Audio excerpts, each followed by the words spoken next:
High নমস্কার বন্ধু, good morning. আমি চন্দন মল্লিক, তোমরা দেখছো আমার ইউটিউব চ্যানেল। আমার ইউটিউব চ্যানেলে তোমাদের সকলকে স্বাগত। বন্ধুরা, তোমরা কেমন আছো? আশা করছি তোমরা সকলে খুব ভালো আছো, আমিও খুব ভালো আছি। বন্ধুরা, আজকে আমার আলোচ্য টপিক কারেন্ট অ্যাফেয়ার্স। আজকে আমি জুন মাসের 10 তারিখ থেকে 16 তারিখ পর্যন্ত কারেন্ট অ্যাফেয়ার্সগুলো তোমাদের সঙ্গে খুব সুন্দরভাবে আলোচনা করবো, তোমাদের বোঝানোর চেষ্টা করব। বন্ধুরা, এই কারেন্ট অ্যাফেয়ার্সগুলো আমি নিয়েছি শিক্ষা, চাকরি ও খেলা পেপার থেকে নিয়েছি, তোমাদের সঙ্গে শেয়ার করছি। বন্ধুরা, এই কারেন্ট অ্যাফেয়ার্সের মধ্যে আজকে আমি আলোচনা করব West Bengal current affairs, national current affairs, prize and honour, science and technology, defence and sports, international recruitment, national recruitment, death এবং আরও অনেক কিছু। তো বন্ধুরা, আমি তোমাদের অনুরোধ করবো শেষ পর্যন্ত ভিডিওটি দেখার জন্য। যদি তোমরা শেষ পর্যন্ত ভিডিওটি মন দিয়ে দেখো আর শোনো, আমি কথা দিচ্ছি তোমাদের টাইমটা নষ্ট হবে না, বরং তোমরা এই কারেন্ট অ্যাফেয়ার্সগুলো ভালো করে বুঝতে পারবে। যদি পরীক্ষা পড়ে তোমরা অ্যাটেম্প করে আসতে পারবেই। তো বন্ধুরা, তোমরা অবশ্যই শেষ পর্যন্ত দেখবে। যদি ভালো লাগে, যদি তোমরা কারেন্ট অ্যাফেয়ার্সগুলো বুঝতে পারো, অবশ্যই লাইক করে জানাবে, খারাপ লাগলে ডিসলাইক করে দেবে। বন্ধুরা, আমি চাই আমার পশ্চিমবঙ্গের প্রত্যেকটা ভাই বোনকে, পশ্চিমবঙ্গের প্রত্যেকটা বন্ধু বান্ধবকে সাহায্য করতে। যদি তোমার ভিডিওটি ভালো লাগে, অবশ্যই শেয়ার করে প্রত্যেককে দেখার সুযোগ করে দেবে। তো চলো শেষ পর্যন্ত দেখে নাও কারেন্ট অ্যাফেয়ার্স। বন্ধুরা, প্রথমে আছে রাজ্যের খবর, ভালো করে শোনো। কলকাতা পুলিশে 2500 নিয়োগ শীঘ্রই। সম্প্রতি মুখ্যমন্ত্রী মমতা বন্দ্যোপাধ্যায় নবান্ন থেকে ঘোষণা করছেন, কলকাতা পুলিশ রিক্রুটমেন্ট বোর্ডের মাধ্যমে কনস্টেবল, সাব ইন্সপেক্টর, সার্জেন্ট ও পুলিশ ড্রাইভার শাখায় 2500 জন পুরুষ ও মহিলা প্রার্থীকে নিয়োগ করা হবে। অষ্টম শ্রেণী থেকে স্নাতক যোগ্যতা পর্যন্ত যে কোনো শিক্ষাগত যোগ্যতায় রাজ্যের বাসিন্দারা আবেদন করতে পারবেন। সূত্র মারফত জানা যাচ্ছে, কনস্টেবল শাখায় শূন্যপদ 1500টি, লেডি কনস্টেবল শাখায় শূন্যপদ 300টি, সাব ইন্সপেক্টর শাখায় 200টি, লেডি সাব ইন্সপেক্টর শাখায় 50টি, সার্জেন্ট শাখায় 150টি এবং পুলিশ ড্রাইভার শাখায় 200টি শূন্যপদ আছে। শূন্যপদ পরবর্তীতে আরও বাড়াতে পারে। 18 থেকে 27 বছর বয়সী প্রার্থীরা আবেদন করতে পারবেন। খুব শীঘ্রই নিয়োগ বিজ্ঞপ্তি প্রকাশ করা হবে বলে মুখ্যমন্ত্রী জানিয়েছেন। তো ভালো করে শোনো, আবার রিপিট করে দিচ্ছি। কলকাতা পুলিশে 2500 নিয়োগ শীঘ্রই। সম্প্রতি মুখ্যমন্ত্রী মমতা বন্দ্যোপাধ্যায় নবান্ন থেকে ঘোষণা করেছেন, কলকাতা পুলিশ রিক্রুটমেন্ট বোর্ডের মাধ্যমে কনস্টেবল, সাব ইন্সপেক্টর, সার্জেন্ট ও পুলিশ ড্রাইভার শাখায় 2500 জন পুরুষ ও মহিলা প্রার্থীকে নিয়োগ করা হবে। অষ্টম শ্রেণী থেকে স্নাতক যোগ্যতা পর্যন্ত যে কোনো শিক্ষাগত যোগ্যতায় রাজ্যের বাসিন্দারা আবেদন করতে পারেন। সূত্র মারফত জানা যাচ্ছে, কনস্টেবল শাখায় শূন্যপদ 1500টি, লেডি কনস্টেবল শাখায় শূন্যপদ 300টি, সাব ইন্সপেক্টর শাখায় 200টি, লেডি সাব ইন্সপেক্টর শাখায় 50টি, সার্জেন্ট শাখায় 150টি এবং পুলিশ ড্রাইভার শাখায় 200টি শূন্যপদ আছে। শূন্যপদ পরবর্তীতে আরও বাড়াতে পারে। 18 থেকে 27 বছর বয়সী প্রার্থীরা আবেদন করতে পারেন। খুব শীঘ্রই নিয়োগ বিজ্ঞপ্তি প্রকাশ করা হবে বলে মুখ্যমন্ত্রী জানিয়েছেন। বন্ধুরা, এরপর আলোচনা করব জাতীয় খবর। স্কুল এডুকেশনে দেশের সেরা পাঞ্জাব। স্কুল এডুকেশনে দেশের সেরা পাঞ্জাব। কেন্দ্রীয় শিক্ষা মন্ত্রকের অধীনস্থ school education and literacy department 2019-20 সালের পারফরমেন্স গ্রেডিং ইন্ডেক্স শীর্ষক প্রতিবেদন প্রকাশ করেছে, যেখানে স্কুল শিক্ষায় দেশের সেরা রাজ্যের তকমা পেয়েছে পাঞ্জাব। স্কোর হয়েছে 929 স্কোর। দ্বিতীয় স্থানে চণ্ডীগড় 921 স্কোর। এখানে 929 আর এটা 9000 দেওয়া আছে, 9000 নয়, এটা 921 স্কোর। তৃতীয়, আর এখানে পরিসংখ্যানটা একটু ভুল দেওয়া আছে। তারপরে আছে আন্দামান নিকোবর দ্বীপপুঞ্জ 901 স্কোর। প্রতি রাজ্যের স্কুলগুলির পরিকাঠামো, লার্নিং আউটকাম ইত্যাদি বিচার করে এই তালিকা প্রস্তুত করা হয়েছে। স্কুল এডুকেশনে দেশের সেরা পাঞ্জাব। কেন্দ্রীয় শিক্ষা মন্ত্রকের অধীনস্থ school education and literacy department 2019-20 সালের পারফরমেন্স গ্রেডিং ইন্ডেক্স শীর্ষক প্রতিবেদন প্রকাশ করেছে, যেখানে স্কুল শিক্ষায় দেশের সেরা রাজ্যে তকমা পেয়েছে পাঞ্জাব 929 স্কোর। দ্বিতীয় স্থানে চণ্ডীগড় 921 স্কোর এবং শেষেতে এই পরিসংখ্যানে ভুল দিয়ে আছে, এটা হয়তো প্রিন্টিং মিস করেছে, তো সরি বন্ধুরা। পরে আছে আন্দামান নিকোবর দ্বীপপুঞ্জ 901 স্কোর। প্রতি রাজ্যের স্কুলগুলি পরিকাঠামো, লার্নিং আউটকাম ইত্যাদি বিচার করে এই তালিকা প্রস্তুত করা হয়েছে। বন্ধুরা, এরপরে আছে পুরস্কার ও সম্মান। ডেভিড ডায়ব পেলেন বুকার প্রাইজ 2021। ডেভিড ডায়ব পেলেন বুকার প্রাইজ 2021। 2021 সালে আন্তর্জাতিক বুকার প্রাইজ সম্মান পেলেন ফরাসি সাহিত্যিক ডেভিড ডায়ব। ফেরিডি DAME নামক ফরাসি বইটির রচনার জন্য তিনি এই সম্মানে ভূষিত হলেন। বইটি ইংরেজিতে অনুবাদ করে নামকরণ করা হয়েছে at night all blood is black. বইটি অনুবাদ করেছেন আন্না মস্কোভাগিস। ডেভিড ডায়পি হলেন প্রথম ফরাসি সাহিত্যিক যিনি বুকার প্রাইজ সম্মান পেলেন। তার এই বইটির প্রকাশনা করেছেন পুস্কিন প্রেস। পুরস্কার মূল্য হিসাবে তাকে 50,000 পাউন্ড বা প্রায় 1 লক্ষ টাকা দেওয়া হবে। তবে এই অর্থমূল্য ডেভিড ডায়ব ও অ্যানা মস্কোভাগিসের মধ্যে সমানভাগে ভাগ করে দেওয়া হবে। উল্লেখ্য, এটি ছিল ডেভিড ডায়পের দ্বিতীয় উপন্যাস। লেখকের প্রপিতামহের প্রথম বিশ্বযুদ্ধের সাক্ষী হওয়া ও সেই সময়ের তার জীবনে ঘটা চরম বাস্তবতাকে এই উপন্যাসে তুলে ধরা হয়েছে। ভালো করে শোনো, রিপিট দিচ্ছি। ডেভিড ডায়ব পেলেন বুকার প্রাইজ 2021 সালে আন্তর্জাতিক বুকার প্রাইজ সম্মান পেলেন ফরাসি সাহিত্যিক ডেভিড ডায়ব। ফেরিরি ডি এমি নামক ফরাসি বইটি রচনার জন্য তিনি সম্মানে ভূষিত হলেন। বইটি ইংরেজিতে অনুবাদ করে নামকরণ করা হয়েছে at night all blood is black. বইটি অনুবাদ করেছেন অ্যান্না মস্কোভাগিস। ডেভিড ডায়োপি হলেন প্রথম ফরাসি সাহিত্যিক যিনি বুকার প্রাইজ সম্মান পেলেন। তার এই বইটির প্রকাশনা করেছেন পুস্কিন প্রেস। পুরস্কার মূল্য হিসাবে তাকে 50,000 পাউন্ড, প্রায় 1 লক্ষ টাকা দেওয়া হবে। তবে এই অর্থমূল্য ডেভিড ডায়ব ও অ্যানা মস্কোভাগিসের মধ্যে সমান ভাগে ভাগ করে দেওয়া হবে। উল্লেখ্য, এটি ছিল ডেভিড ডায়বের দ্বিতীয় উপন্যাস। লেখকের প্রপিতামহের প্রথম বিশ্বযুদ্ধের সাক্ষী হওয়া এবং সেই সময়ের তার জীবনে ঘটা চরম বাস্তবতাকে এই উপন্যাসে তুলে ধরা হয়েছে। পরের কারেন্ট অ্যাফেয়ার্স, ফরচুন তালিকায় বিশ্বসেরা ওয়ালমার্ট। ফরচুন ম্যাগাজিনের 2021 সালের বিশ্বের সেরা কোম্পানিগুলির 67তম র্যাঙ্কিং তালিকায় প্রথম স্থান পেয়েছে ওয়ালমার্ট সংস্থা। দ্বিতীয় ও তৃতীয় স্থানে আছে যথাক্রমে জনপ্রিয় ব্যবসায়িক প্রতিষ্ঠান অ্যামাজন ও অ্যাপল। এর মধ্যে উল্লেখযোগ্য খবর হলো আমেরিকার বৃহত্তম কোম্পানি কগনিজেন্ট স্থান পেয়েছে 185 নম্বরে। সারা বিশ্বের সেরা 500টি ব্যবসায়িক প্রতিষ্ঠানের লাভের বিচারে এই তালিকা তৈরি করা হয়েছে। ভালো করে শোনো, ফরচুন ম্যাগাজিনের 2021 সালের বিশ্বের সেরা কোম্পানিগুলির 67তম র্যাঙ্কিং তালিকায় প্রথম স্থান পেয়েছে ওয়ালমার্ট সংস্থা। দ্বিতীয় তৃতীয় স্থানে আছে যথাক্রমে জনপ্রিয় ব্যবসায়িক প্রতিষ্ঠান অ্যামাজন ও অ্যাপল। এর মধ্যে উল্লেখযোগ্য খবর হলো আমেরিকার বৃহত্তম কোম্পানি কগনিজেন্ট স্থান পেয়েছে 185 নম্বরে। সারা বিশ্বের সেরা 500টি ব্যবসায়িক প্রতিষ্ঠানের লাভের বিচারে এই তালিকা তৈরি করা হয়েছে। বন্ধুরা, এরপরে আমরা আলোচনা করব বিজ্ঞান ও প্রযুক্তি। ভালো করে শোনো, ফেঙ্গুন 4B স্যাটেলাইট সফলভাবে উত্তোলন চীনের। ফেঙ্গুন 4B স্যাটেলাইট সফলভাবে উত্তোলন চীনের 3রা জুন। চাইনা ন্যাশনাল স্পেস অ্যাডমিনিস্ট্রেশন মেট্রোলজিক্যাল স্যাটেলাইটের নতুন সংস্করণ যার নাম ফেঙ্গুন 4B সফলভাবে লঞ্চ করতে সমর্থ হলো। এই স্যাটেলাইটটি মেট্রোলজিক্যাল স্যাটেলাইটের প্রথম সংস্করণ। তো ছবিটা দেখে নাও তোমরা, ফেঙ্গুন 4B। পৃথিবীর জিও স্টেশনারি কক্ষপথে এই স্যাটেলাইটটিকে স্থাপন করা হয়েছে। এই স্যাটেলাইটের উল্লেখযোগ্য বৈশিষ্ট্য হলো এটির মাধ্যমে পৃথিবী পৃষ্ঠ থেকে 250 মিটার দূরত্বে যতটা সম্ভব রেজলিউশন আসে, ঠিক ততটা তীক্ষ্ণ রেজলিউশন সম্পন্ন ছবি তুলে তা পাঠাতে পারবে জ্যোতির্বিজ্ঞানীদের। তো ভালো করে শোনো, আবার পড়ছি। ফেঙ্গুন 4B স্যাটেলাইট সফলভাবে উত্তোলন চীনের 3রা জুন। চাইনা ন্যাশনাল স্পেস অ্যাডমিনিস্ট্রেশন মেট্রোলজিক্যাল স্যাটেলাইটের নতুন সংস্করণ যার নাম ফেঙ্গুন 4B সফলভাবে লঞ্চ করতে সমর্থ হলো। এই স্যাটেলাইটটি মেট্রোলজিক্যাল স্যাটেলাইটের প্রথম সংস্করণ। পৃথিবীর জিও স্টেশনারি কক্ষপথে এই স্যাটেলাইটটিকে স্থাপন করা হয়েছে। এই স্যাটেলাইটের উল্লেখযোগ্য বৈশিষ্ট্য হলো এটির মাধ্যমে পৃথিবী পৃষ্ঠ থেকে 250 মিটার দূরত্বে যতটা সম্ভব রেজলিউশন আসে, ঠিক ততটা তীক্ষ্ণ রেজলিউশন সম্পন্ন ছবি তুলে তা পাঠাতে পারবে জ্যোতির্বিজ্ঞানীদের। পরের কারেন্ট অ্যাফেয়ার্স, আইএনএস সন্ধায়ক এর অবসর। আইএনএস সন্ধায়কের অবসর। 4 জুন ভারতীয় নৌবাহিনীর সবচেয়ে পুরনো হাইড্রোগ্রাফিক সার্ভে ভেসেল আইএনএস সন্ধায়ক বিশাখাপত্তনমের নৌবন্দরে অবসর গ্রহণ করল। সন্ধায়ক প্রায় 40 বৎসর যাবৎ ভারতীয় নৌবাহিনীতে কাজ করেছে। প্রায় 200-র অধিক হাইড্রোগ্রাফিক সার্ভের মধ্যে সংযোগ স্থাপন করেছে এবং নৌবাহিনীর বিশেষ মিশনে দক্ষতার সঙ্গে কাজ করেছে, যার মধ্যে উল্লেখযোগ্য অপারেশন পবন 1987 সাল, শ্রীলঙ্কায় সিভিল ওয়ারে অংশগ্রহণ করেছিল অপারেশন রেনবো 2004 সাল, সুনামি অধ্যুষিত অঞ্চলে বহু মানবিক কাজের নিদর্শন রেখেছে। তো ভালো করে শোনো, আইএনএস সন্ধায়ক এর অবসর। 4 জুন ভারতীয় নৌবাহিনীর সবচেয়ে পুরনো হাইড্রোগ্রাফিক সার্ভে ভেসেল আইএনএস সন্ধায়ক বিশাখাপত্তনমের নৌবন্দরে অবসর গ্রহণ করল। সন্ধায়ক প্রায় 40 বছর যাবৎ ভারতীয় নৌবাহিনীতে কাজ করেছে, প্রায় 200-র অধিক হাইড্রোগ্রাফিক সার্ভের মধ্যে সংযোগ স্থাপন করেছে এবং নৌবাহিনীর বিশেষ মিশনে দক্ষতার সঙ্গে কাজ করেছে, যার মধ্যে বিশেষ উল্লেখযোগ্য অপারেশন পবন 1987, শ্রীলঙ্কায় সিভিল ওয়ারে অংশগ্রহণ করেছিল অপারেশন রেনবো 2004, সুনামি অধ্যুষিত অঞ্চলে বহু মানবিক কাজের নিদর্শন রেখেছে। বন্ধুরা, পরে কারেন্ট অ্যাফেয়ার্স, 3 জ্যোতির্বিজ্ঞানীকে তিয়ানঝো 2 স্পেস স্টেশনে পাঠানোর পরিকল্পনা চীনের। সাম্প্রতিককালে চীনে লঞ্চ হওয়া নতুন স্পেস স্টেশন তিয়ানঝো 2 তে 3 জন পুরুষ জ্যোতির্বিজ্ঞানীকে পাঠানোর পরিকল্পনা করেছে চাইনা ন্যাশনাল স্পেস অ্যাডমিনিস্ট্রেশন। প্রাথমিকভাবে স্থির করা হয়েছে তারা অন্তত 3 মাসের জন্য সেখানে থাকবেন এবং ওই স্পেস স্টেশনের পরিকাঠামোকে উন্নত করবেন। এই বিশেষ তথ্যটি জানা হয়েছে চীনের স্পেস ইঞ্জিনিয়ারিং অফিসের ডিরেক্টর ইয়াং লি উইয়ের মাধ্যমে। তো ভালো করে শোনো, 3 জ্যোতির্বিজ্ঞানীকে তিয়ানঝো 2 স্পেস স্টেশনে পাঠানোর পরিকল্পনা চীনের।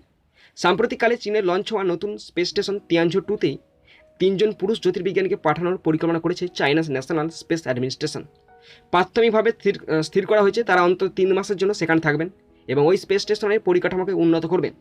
এই বিশেষ তথ্যটি জানা হয়েছে চীনা স্পেস ইঞ্জিনিয়ারিং অফিসের ডিরেক্টর ইয়াং লি উইয়ের মাধ্যমে। পরের কারেন্ট অ্যাফেয়ার্স, শুক্র গ্রহে 2টি মিশনের জন্য প্রস্তুতি নিচ্ছে নাসা। শুক্র গ্রহে 2টি মিশনের জন্য প্রস্তুতি নিচ্ছে NASA. National aeronautics and space administration NASA সম্প্রতি পৃথিবীর সবথেকে কাছের গ্রহ শুক্রে 2টি মিশনের আয়োজন করতে চলেছে।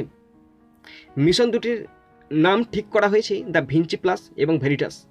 প্রত্যেক মিশনের জন্য প্রায় $500 মিলিয়ন বাজেট বরাদ্দ করা হয়েছে। 2028 থেকে 30 সালের মধ্যে এই মিশন দুটি লঞ্চ করা হবে। দ্য ভিঞ্চি প্লাস মিশনের মাধ্যমে শুক্র গ্রহের জলবায়ু, আবহাওয়া, নোবেল গ্যাসের পরিমাণ ইত্যাদি নির্ধারণ করা হবে এবং ভেরিটাস মিশনের মাধ্যমে শুক্রের ভূতাত্ত্বিক ইতিহাস সম্পর্কে জানতে চেষ্টা করা হবে। তো ভালো করে শোনো, শুক্র গ্রহের 2টি মিশনের জন্য প্রস্তুতি নিচ্ছে নাসা।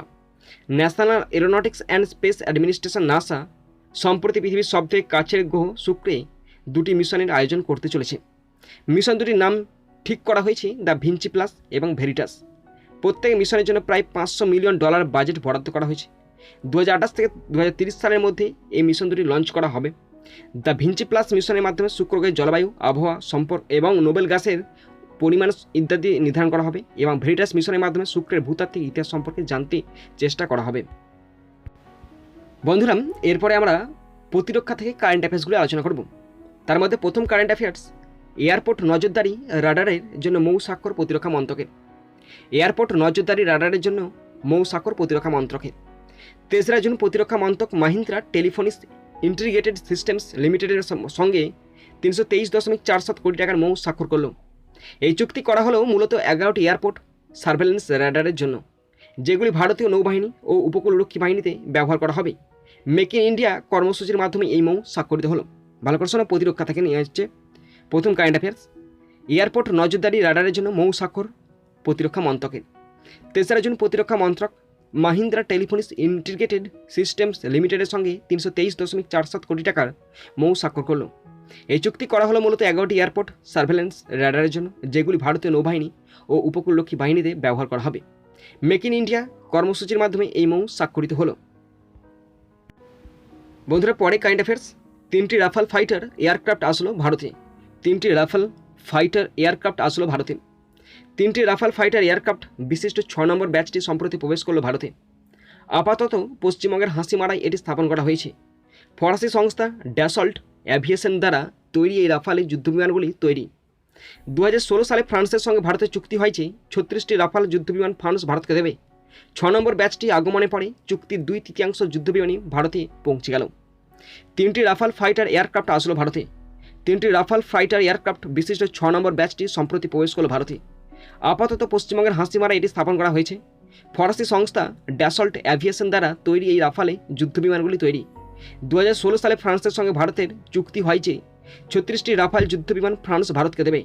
6 নম্বর ব্যাচটি আগমনের পরে চুক্তির 2/3 যুদ্ধবিমানই ভারতে পৌঁছে গেল। বন্ধুরা, এরপরে আমরা খেলাধুলা থেকে কারেন্ট অ্যাফেয়ার্সগুলো দেখব। প্রথম আছে কোয়ার্টার ফাইনালে নাদাল ও জোকোভিচ। তো ছবিটা দেখতে পাচ্ছ তোমরা, ইতালির জ্যানিক সিনারকে পরাজিত করে কোয়ার্টার ফাইনালে পৌঁছে গেলেন রাফায়েল নাদাল। ম্যাচটি জিতে নেন 7-5, 6-3, 6-0 গেমে। শেষ 8-এ নাদাল মুখোমুখি হবেন দিয়েগো শোয়ার্টজম্যানের সঙ্গে। অন্যদিকে প্রথম 2টি সেটে হেরে গিয়েও হাড্ডাহাড্ডি লড়াই করে কোয়ার্টার ফাইনালে পৌঁছালেন জোকোভিচ। ইতালির লোরেঞ্জো মুসেটিকে হারান তিনি। তো ভালো করে শোনো তোমরা, কোয়ার্টার ফাইনালে নাদাল ও জোকোভিচ। ইতালির জ্যানিক সিনারকে পরাজিত করে কোয়ার্টার ফাইনালে পৌঁছে গেলেন রাফায়েল নাদাল। ম্যাচটি জিতে নেন 7-5, 6-3, 6-0 গেমে। শেষ 8-এ নাদাল মুখোমুখি হবেন দিয়েগো শোয়ার্টজম্যানের সঙ্গে। অন্যদিকে প্রথম 2টি সেটে হেরে গিয়েও হাড্ডাহাড্ডি লড়াই করে কোয়ার্টার ফাইনালে পৌঁছালেন জোকোভিচ। ইতালির লোরেঞ্জো মুসেটিকে হারান তিনি। পরের কারেন্ট অ্যাফেয়ার্স, ইন্টারন্যাশনাল হকিতে ভারত 4 নম্বরে। ইন্টারন্যাশনাল হকিতে ভারত 4 নম্বরে। ইন্টারন্যাশনাল হকি ফেডারেশন সম্প্রতি বিশ্ব হকি তালিকা 2021 প্রকাশ করলো, যেখানে পুরুষ বিভাগে ভারতীয় হকি দলের স্থান 4র্থ, মহিলা হকি দলের স্থান হয়েছে 9ম। শীর্ষস্থান পেয়েছে পুরুষ বিভাগে বেলজিয়াম ও মহিলা বিভাগে নেদারল্যান্ডস। পুরুষ বিভাগে 2য় ও 3য় স্থানে আছে যথাক্রমে অস্ট্রেলিয়া ও নেদারল্যান্ডস। মহিলা বিভাগে 2য় ও 3য় স্থানে আছে যথাক্রমে আর্জেন্টিনা, অস্ট্রেলিয়া। তো ভালো করে শোনো, ইন্টারন্যাশনাল হকিতে ভারত 4 নম্বরে। ইন্টারন্যাশনাল হকি ফেডারেশন সম্প্রতি বিশ্ব হকি তালিকা 2021 প্রকাশ করলো, যেখানে পুরুষ বিভাগে ভারতীয় হকি দলের স্থান চতুর্থ, মহিলা হকি দলের স্থান হয়েছে নবম। শীর্ষস্থান পেয়েছে পুরুষ বিভাগে বেলজিয়াম ও মহিলা বিভাগে নেদারল্যান্ডস। পুরুষ বিভাগে দ্বিতীয় ও তৃতীয় স্থানে আছে যথাক্রমে অস্ট্রেলিয়া ও নেদারল্যান্ডস। মহিলা বিভাগে দ্বিতীয় ও তৃতীয় স্থানে আছে যথাক্রমে আর্জেন্টিনা ও অস্ট্রেলিয়া। বন্ধুরা, এরপরে আমরা জাতীয় নিয়োগ থেকে কারেন্ট অ্যাফেয়ার্সগুলো দেখব। প্রথমে আছে বিশ্ববীর আহুজা। আরবিএল ব্যাংকের ম্যানেজার ডিরেক্টর ও চিফ এক্সিকিউটিভ ডিরেক্টর পদে পুনরায় নিযুক্ত হলেন Vishwavir Ahuja. Reserve Bank of India তাকে 1 বছরের জন্য এই পদে ফের নিয়োগ করলেন। বিশ্ববীর আহুজা 2001 থেকে 2009 সাল পর্যন্ত ব্যাংক অফ আমেরিকার এমডি ও চিফ এক্সিকিউটিভ অফিসার হিসেবে কাজ করেছেন। 2010 সাল থেকে তিনি আরবিএল ব্যাংকের সঙ্গে যুক্ত আছেন। তো ভালো করে শোনো, বিশ্ববীর আহুজা। তো তোমরা ছবিটা দেখে নাও ভালো করে। আরবিএল ব্যাংকের ম্যানেজার ডিরেক্টর ও চিফ এক্সিকিউটিভ ডিরেক্টর পদে পুনরায় নিযুক্ত হলেন Vishwavir Ahuja. Reserve Bank of India তাকে 1 বছরের জন্য এই পদে ফের নিয়োগ করল। বিশ্ববীর আহুজা 2001 থেকে 2009 সাল পর্যন্ত ব্যাংক অফ আমেরিকার এমডি ও চিফ এক্সিকিউটিভ অফিসার হিসাবে কাজ করেছেন। 2010 সাল থেকে তিনি আরবিএল ব্যাংকের সঙ্গে যুক্ত আছেন। বন্ধুরা, পরের ব্যক্তি অনুপ চন্দ্র পাণ্ডে। উত্তরপ্রদেশের 1986 সালের ব্যাচের অবসরপ্রাপ্ত আইএএস অফিসার অনুপ চন্দ্র পাণ্ডেকে নতুন নির্বাচন কমিশনার হিসাবে নিযুক্ত করল কেন্দ্রীয় সরকার। 2024 সালের ফেব্রুয়ারি মাস পর্যন্ত তিনি এই দায়িত্বে থাকবেন। তিনি সুনীল অরোরার স্থলাভিষিক্ত হলেন। এই মুহূর্তে ইলেকশন কমিশন অফ ইন্ডিয়া 3 প্রধান ব্যক্তিত্ব হলেন চিফ ইলেকশন কমিশনার সুশীল চন্দ্র, ইলেকশন কমিশনার রাজীব কুমার ও অনুপ চন্দ্র পাণ্ডে। উত্তরপ্রদেশ, পাঞ্জাব, গোয়া, মণিপুর ও উত্তরাখণ্ডের আসন্ন ভোট পর্ব আয়োজন করবেন তারা। 2018-19 সাল পর্যন্ত উত্তরপ্রদেশের মুখ্যমন্ত্রী যোগী আদিত্যনাথের চিফ সেক্রেটারি পদে দায়িত্ব পালন করেন অনুপ চন্দ্র পাণ্ডে। এছাড়া উত্তরপ্রদেশের ইনফ্রাস্ট্রাকচার অ্যান্ড ইন্ডাস্ট্রিয়াল ডেভেলপমেন্ট কমিশনারও ছিলেন তিনি। তো ভালো করে শোনো, অনুপ চন্দ্র পাণ্ডে। উত্তরপ্রদেশের 1986 সালের ব্যাচের অবসরপ্রাপ্ত আইএএস অফিসার অনুপ চন্দ্র পাণ্ডেকে নতুন নির্বাচন কমিশনার হিসাবে নিযুক্ত করল কেন্দ্রীয় সরকার। 2024 সালের ফেব্রুয়ারি মাস পর্যন্ত তিনি এই দায়িত্বে থাকবেন। তিনি সুনীল অরোরার স্থলাভিষিক্ত হলেন। এই মুহূর্তে ইলেকশন কমিশন অফ ইন্ডিয়া 3 প্রধান ব্যক্তিত্ব হলেন চিফ ইলেকশন কমিশনার সুশীল চন্দ্র, ইলেকশন কমিশনার রাজীব কুমার ও অনুপ চন্দ্র পাণ্ডে। উত্তরপ্রদেশ, পাঞ্জাব, গোয়া, মণিপুর ও উত্তরাখণ্ডের আসন্ন ভোট পর্ব আয়োজন করবেন তারা। 2018-19 সাল পর্যন্ত উত্তরপ্রদেশের মুখ্যমন্ত্রী যোগী আদিত্যনাথের চিফ সেক্রেটারি পদে দায়িত্ব পালন করেন অনুপ চন্দ্র পাণ্ডে। এছাড়া উত্তরপ্রদেশের ইনফ্রাস্ট্রাকচার অ্যান্ড ইন্ডাস্ট্রিয়াল ডেভেলপমেন্ট কমিশনারও ছিলেন তিনি। বন্ধুরা, পরের ব্যক্তি Chandrashekhar Ghosh. Reserve Bank of India Bandhan ব্যাংকের ম্যানেজিং ডিরেক্টর ও চিফ এক্সিকিউটিভ অফিসার পদে পুনর্নিয়োগ করল চন্দ্রশেখর ঘোষকে। 10 জুলাই 2021 থেকে আগামী 3 বছর তিনি এই পদে দায়িত্বে থাকবেন। উল্লেখ্য, বন্ধন ব্যাংকের হেডকোয়ার্টার কলকাতায় অবস্থিত। তো ভালো করে শোনো তোমরা, Chandrashekhar Ghosh. Reserve Bank of India Bandhan ব্যাংকের ম্যানেজিং ডিরেক্টর ও চিফ এক্সিকিউটিভ অফিসার পদে পুনর্নিয়োগ করল চন্দ্রশেখর ঘোষকে। 10 জুলাই 2021 থেকে আগামী 3 বছর তিনি এই পদে দায়িত্বে থাকবেন। উল্লেখ্য, বন্ধন ব্যাংকের হেডকোয়ার্টার কলকাতায় অবস্থিত। বন্ধুরা, পরের ব্যক্তি লেফটেন্যান্ট জেনারেল প্রদীপ চন্দন নায়ার। ভারতের সবথেকে পুরনো প্যারামিলিটারি ফোর্স অসম রাইফেলসের 21তম ডিরেক্টর জেনারেল পদে অভিষিক্ত হলেন লেফটেন্যান্ট জেনারেল প্রদীপ চন্দ্র নায়ার। আসাম রাইফেলসের হেডকোয়ার্টার মেঘালয় রাজ্যের রাজধানী শিলংয়ে অবস্থিত। এই পদের দায়িত্ব ছাড়াও জেনারেল প্রদীপ নায়ার বর্তমানে ভারতীয় সেনার ডিরেক্টর জেনারেল পদের দায়িত্ব সামলাচ্ছেন। উল্লেখ্য, অসম রাইফেলসকে বলা হয় উত্তর পূর্ব ভারতের প্রহরী। 1985 সালে শিখ রেজিমেন্টে তিনি প্রথম নিযুক্ত হন। তিনি আসাম রাইফেলসে ইন্সপেক্টর জেনারেল এবং কোম্পানি কমান্ডার হিসাবেও দায়িত্ব পালন করেছেন। তো ভালো করে শোনো, লেফটেন্যান্ট জেনারেল প্রদীপ চন্দ্র নায়ার ভারতের সবথেকে পুরনো প্যারামিলিটারি ফোর্স আসাম রাইফেলসের 21তম ডিরেক্টর জেনারেল পদে অভিষিক্ত হলেন লেফটেন্যান্ট জেনারেল প্রদীপ চন্দ্র নায়ার। আসাম রাইফেলসের হেডকোয়ার্টার মেঘালয় রাজ্যের রাজধানী শিলংয়ে অবস্থিত। এই পদের দায়িত্ব ছাড়াও জেনারেল প্রদীপ নায়ার বর্তমানে ভারতীয় সেনার ডিরেক্টরেট জেনারেল পদে দায়িত্ব সামলাচ্ছেন। উল্লেখ্য, আসাম রাইফেলসকে বলা হয় উত্তর পূর্ব ভারতের প্রহরী। 1985 সালে শিখ রেজিমেন্টে তিনি প্রথম নিযুক্ত হন। তিনি আসাম রাইফেলসে ইন্সপেক্টর জেনারেল ও কোম্পানি কমান্ডার হিসেবে দায়িত্ব পালন করেছেন। বন্ধুরা, এরপরে আমরা আন্তর্জাতিক নিয়োগে নিযুক্ত ব্যক্তিদের সম্বন্ধে জানব। প্রথমে যিনি আছেন তিনি হলেন RS সোধি। গুজরাটের cooperative milk marketing federation limited, যেটি আমুল নামে বহুল প্রচারিত দুগ্ধজাত দ্রব্যের সংস্থা, তার board of international dairy federation অর্থাৎ আইডিএফ এর ম্যানেজিং ডিরেক্টর পদে নিযুক্ত হলেন আর.এস. সোধি। তো তোমরা ছবিটাকে দেখে নাও, আর.এস. সোধি। গত 1 জুন বিশ্ব দুগ্ধ দিবসে তাকে এই দায়িত্ব দেওয়া হলো। তো ভালো করে শোনো, আবার পড়ছি। আর.এস. সোধি গুজরাটের cooperative milk marketing federation limited, যেটি আমুল নামে বহুল প্রচারিত দুগ্ধজাত দ্রব্যের সংস্থা, তার board of international dairy federation IDF এর ম্যানেজিং ডিরেক্টর পদে নিযুক্ত হলেন আর.এস. সোধি। গত 1 জুন বিশ্ব দুগ্ধ দিবসে তাকে এই দায়িত্ব দেওয়া হয়। বন্ধুরা, পরের ব্যক্তি বীরেন্দ্র নানাবতী। ইন্ডিয়ান অলিম্পিক অ্যাসোসিয়েশনের vice president Virendra Nanavati international swimming ফেডারেশনের সদস্যপদ প্রাপ্ত হলেন প্রথম ভারতীয় হিসাবে। 2025 সাল পর্যন্ত তিনি এই দায়িত্বে থাকবেন। ইন্টারন্যাশনাল সুইমিং ফেডারেশনের টেকনিক্যাল সুইমিং কমিটির ভাইস চেয়ারম্যান পদের দায়িত্বে তিনি বর্তমানে আছেন।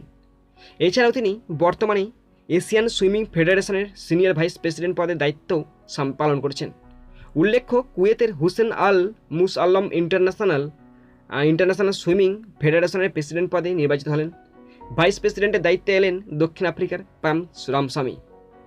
তো ভালো করে শোনো তোমরা, বীরেন্দ্র নানাবতী ইন্ডিয়ান অলিম্পিক অ্যাসোসিয়েশনের vice president Virendra Nanavati international swimming ফেডারেশনের সদস্যপদ প্রাপ্ত হলেন প্রথম ভারতীয় হিসাবে। 2025 সাল পর্যন্ত তিনি এই দায়িত্ব থাকবেন। ইন্টারন্যাশনাল সুইমিং ফেডারেশনের টেকনিক্যাল সুইমিং কমিটির ভাইস চেয়ারম্যান পদের দায়িত্বে তিনি বর্তমানে আছেন। এছাড়াও তিনি বর্তমানে এশিয়ান সুইমিং ফেডারেশনের সিনিয়র ভাইস প্রেসিডেন্ট পদের দায়িত্বেও পালন করেছেন।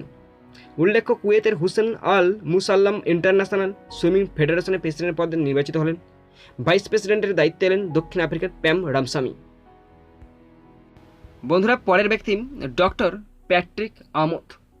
ওয়ার্ল্ড হেলথ অর্গানাইজেশন অর্থাৎ হুয়ের এক্সিকিউটিভ বোর্ডের চেয়ারম্যান হিসাবে নিযুক্ত হলেন কেনিয়ার ডক্টর প্যাট্রিক আমোথ। 1 বছরের জন্য তাকে এই পদের দায়িত্ব দেওয়া হলো।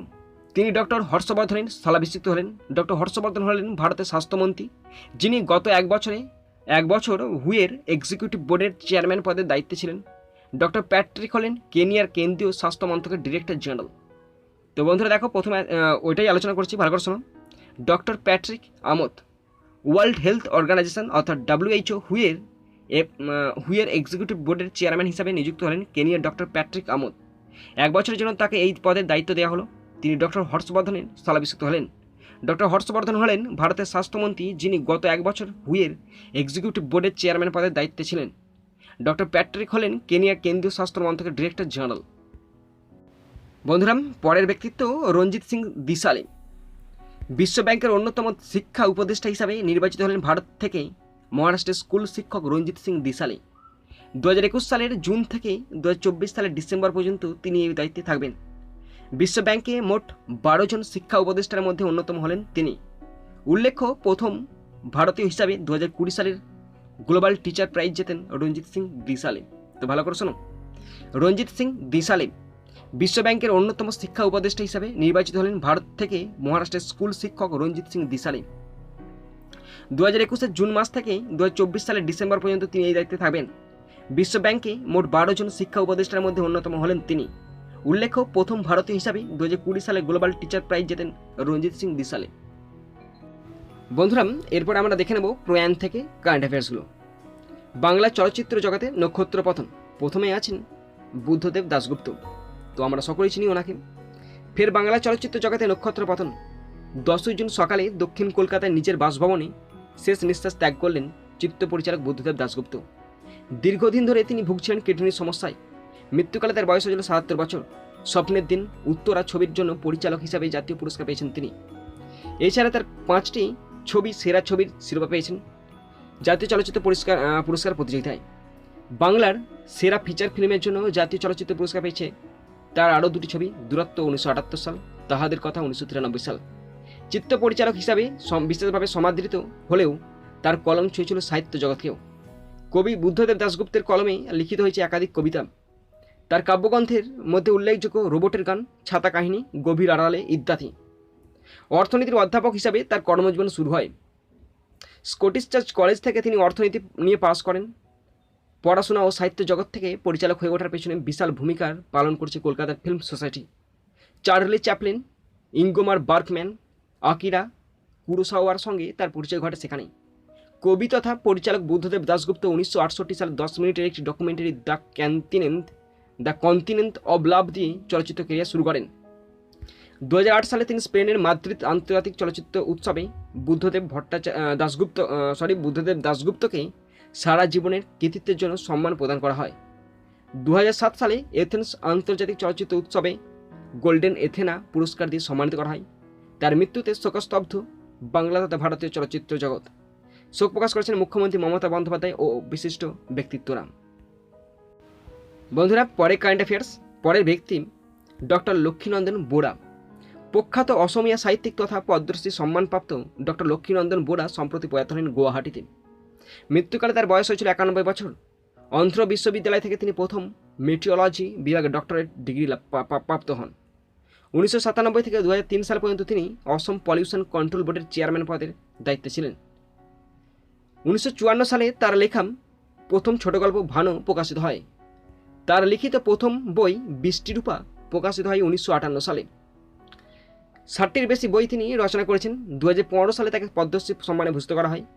তার রচিত বিখ্যাত উপন্যাস পাতাল ভৈরবীর জন্য তিনি 1988 সালে পান সাহিত্য একাডেমি অ্যাওয়ার্ড। 2008 সালে কে কে বিড়লা ফাউন্ডেশন কায়াকল্প উপন্যাসটির জন্য তাকে সরস্বতী সম্মানে ভূষিত করেন। বন্ধুরা, এরপরে আমরা আন্তর্জাতিক খবর থেকে কারেন্ট অ্যাফেয়ার্সগুলো দেখে নেব। প্রথমে আছে জাতিসংঘের ইকোনমিক ও সোশ্যাল কাউন্সিলে নির্বাচিত ভারত। 2022 থেকে 2024 সাল পর্যন্ত জাতিসংঘের ইকোনমিক ও সোশ্যাল কাউন্সিলে অন্যান্য 17টি দেশের সঙ্গে ভারতও স্থান পেল। ভারত এশিয়া প্যাসিফিক স্টেটস ক্যাটেগরিতে জায়গা পেয়েছে। ভারতের সঙ্গে আফগানিস্তান, কাজাখস্তান, ওমান এই ক্যাটেগরিতে জায়গা পেয়েছে। আফ্রিকান স্টেট হিসাবে জায়গা পেয়েছে Ivory Coast, Eswatini, Mauritius, Tunisia, Tanzania. পূর্ব ইউরোপিয়ান দেশ ক্যাটেগরিতে জায়গা পেয়েছে ক্রোয়েশিয়া, চেক Republic. Latin American and Caribbean state ক্যাটেগরিতে চিলি, পেরু, বেলিজ স্থান পেয়েছে। এই কাউন্সিলের প্রেসিডেন্টের নাম মুনির আকরম, সদস্য সংখ্যা 54 জন।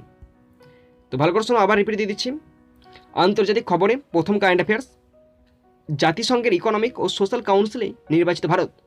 2022 থেকে 2024 সাল পর্যন্ত জাতিসংঘের ইকোনমিক ও সোশ্যাল কাউন্সিলে অন্যান্য 17টি দেশের সঙ্গে ভারতও স্থান পেল। ভারত এশিয়া প্যাসিফিক স্টেটস ক্যাটেগরিতে জায়গা পেয়েছে। ভারতের সঙ্গে আফগানিস্তান, কাজাখস্তান এবং ওমান এই ক্যাটেগরিতে জায়গা পেয়েছে। আফ্রিকান স্টেট হিসাবে জায়গা পেয়েছে Ivory Coast, Eswatini, Mauritius, Tunisia, Tanzania.